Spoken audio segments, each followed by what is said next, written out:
बिस्मिल्लाहिर्रहमानिर्रहीम।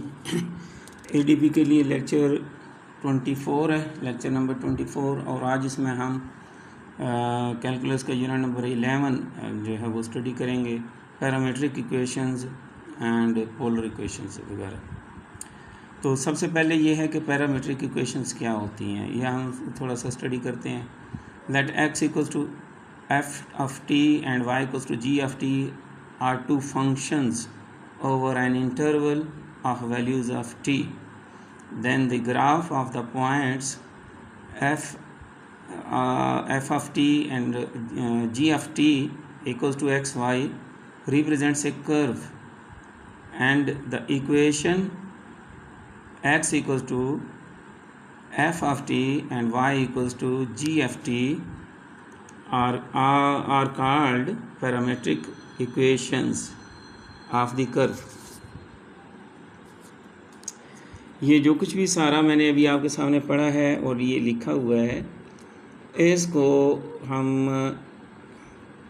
इस तरह से डिटेल में एक्सप्लेन कर लेते हैं कि हमारे पास अगर फ़र्ज़ करें दो फंक्शंस हैं, एक फ़ंक्शन का नाम हमने रख लिया एफ ऑफ टी और उसको एक्स कह दिए, दूसरा फंक्शन जो है उसको हमने कह दिया जी एफ टी और उसको भी वाई कह दिया। अब याद देखेंगे दोनों फंक्शन टी पर हैं, टी एक थर्ड वेरिएबल है।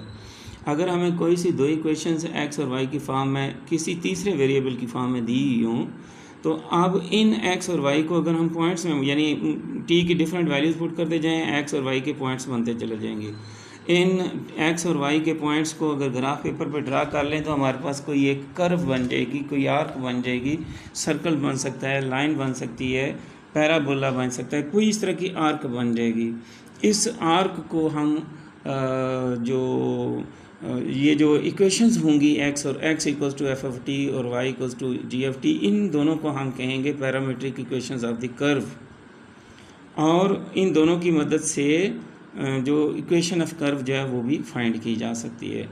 अब एक्सरसाइज 11.1 का क्वेश्चन नंबर 1 हम करते हैं, आपको समझ आ जाएगी कि कैसे इसको सॉल्व करना है। क्वेश्चन नंबर 1 के जितने पार्ट्स यहाँ पर दिए हुए हैं, पहले जो क्वेश्चन नंबर 1, 2, 3, 4 उन सब में ये कहा गया है कि you are given parametric equations, and using these parametric equations first of all find out the equation of the curve and then also draw the graph of the curve। जो curve बनेगी उसका ग्राफ भी draw करना है और इन parametric equations को use करते हुए इक्वेशन ऑफ कर्व भी फाइंड करनी है।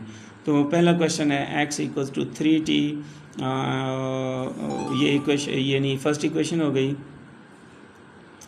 And y equals to 9t square और t की लिमिट इसमें माइनस इन्फिनिटी टू इन्फिनिटी दी हुई है। अब ये देखें कि इस क्वेश्चन में अगर हम फर्स्ट इक्वेशन में से t की वैल्यू फाइंड आउट करें और उसको सेकंड में पुट कर दें यानी सॉल्व कर लें, ये आपके मैंने सामने सॉल्व किया है। t equals to X by 3 first equation से फाइंड किया है और इसको सेकंड में पुट करें, y equals to 9 into T की जगह पर x ओवर 3 पुट किया, स्क्वायर करेंगे तो एक्स स्क्वायर ओवर 9 और 9 कैंसिल हो जाएंगे तो y equals to X square. तो ये एक पैराबोला की इक्वेशन है, यानी y equals to X square या x equals to Y square हो तो इस तरह से इक्वेशंस को पैराबोला की इक्वेशन करते हैं। ये सेकंड ईयर में आपने 6 यूनिट में पढ़ा होगा डिटेल से। अभी ये है कि हम इस इक्वेशन में जो equation of curve find out की है उस कर्व को हम ड्रा करने के लिए ग्राफ बनाते हैं। ग्राफ में ये है कि x और y लिखा है। अब y equals to X square का मीनिंग्स ये हैं कि y is dependent variable and x is independent, यानी x की जो वैल्यू पुट करेंगे उसकी बेस पर y का रिजल्ट आता चला जाएगा।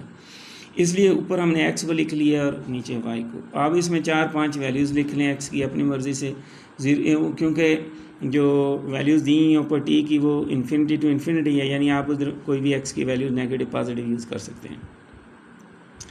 अब यहाँ पर जब x की वैल्यू 0 पुट करेंगे y का रिजल्ट 0 आएगा, x की वैल्यू 1 है y भी 1 आ गया, x की वैल्यू 2, y की वैल्यू 4, x की वैल्यू -1 पुट करेंगे y की वैल्यू 1 आएगी क्योंकि स्क्वायर हो गया, x की वैल्यू -2 तो स्क्वायर करेंगे तो 4 हो जाएगा, y की वैल्यू 4।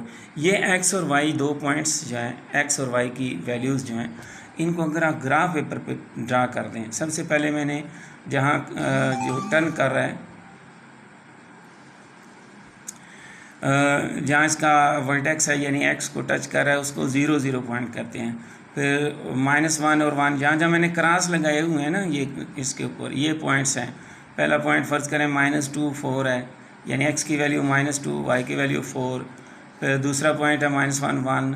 फिर तीसरा पॉइंट 0 0 और सिर्फ नेक्स्ट पॉइंट है 1 1 और नेक्स्ट पॉइंट है 2 4।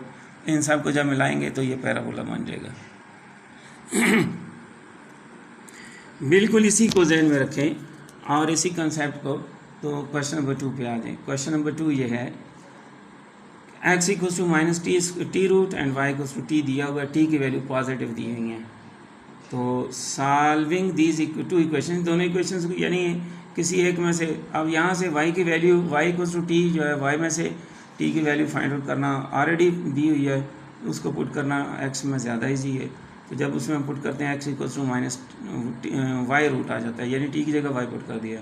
अगर इसको स्क्वायर करेंगे तो ये फिर वही इक्वेशन बनी है जो अभी आपने थोड़ी देर पहले बनाई थी यानी पैराबोला की इक्वेशन, लेकिन सिर्फ इसमें यह है कि t की वैल्यू पॉजिटिव है।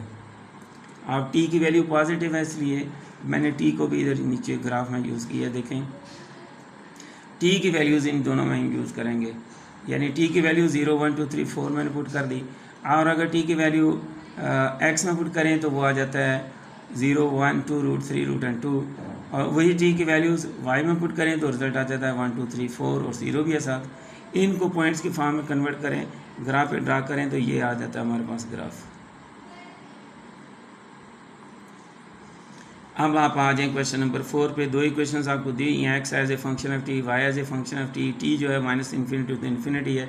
फर्स्ट इक्वेशन में से t की वैल्यू निकालें तो x + 5/2। सेकंड में उसको पुट करें और सॉल्व करें तो लास्ट पे हमारे पास बनता है y = 2x + 3। ये इक्वेशन ऑफ स्ट्रेट लाइन है नहीं, y as a function of x दिया हुआ है, x भी लीनियर है यानी x की पावर 1 है, ये लाइन की इक्वेशन है।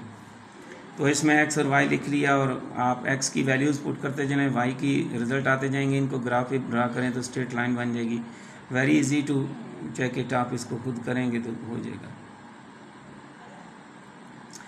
अब आप आ जाएंगे क्वेश्चन नंबर 5 पर। 4 सिमिलर है, 5 थोड़ा सा डिफरेंट है। x = 2 times t, y = sin x = cos of 2t and y = sin of 2t। और t की वैल्यू जो है वो 0 to π दी हुई है यानी यहाँ एंगल यूज़ करेंगे t की जगह पर। t एज ए एंगल है, 0 से लेकर π तक ये वेरी करेगा। अब इन दोनों इक्वेशंस को सॉल्विंग करें, क्या मतलब squaring and adding both equations will get. आप पता है हमें cos² + sin² 1 होता है, उसको पुट करें आइडेंटिटी बन जाती है x² + y²। तो ये तो इक्वेशन ऑफ सर्कल है जिसका रेडियस 1 है। आप इसमें इक्वेशन ऑफ सर्कल रेडियस 1 के लिए t का कंसेप्ट भी यूज़ करके t ऊपर आप t की वैल्यू 0 से शुरू करें π तक यानी 0 30 डिग्री 45 60 90 120 एंड 180 तक π होता है। तो इसी को x और y में यूज़ करें तो ये रिज़ल्ट्स आपके सामने मौजूद हैं। इनको जब आप ग्राफ में पुट करेंगे तो ये सर्कल बन जाएगा। तो इसके लिए आप कैलकुलेटर यूज़ कर सकते हैं साइन और कास की वैल्यूज़ फाइंड आउट करने के लिए, कोई मुश्किल नहीं है। तो स्टूडेंट्स आज के लिए हमारा लेक्चर इतना ही है। आप इस 11.1 के बाकी क्वेश्चंस इसी तरह से आप उनको खुद सॉल्व करने की कोशिश करेंगे। नेक्स्ट टाइम इंशाल्लाह हमारा नेक्स्ट टॉपिक होगा। Okay, thank you very much. Allah हाफिज़।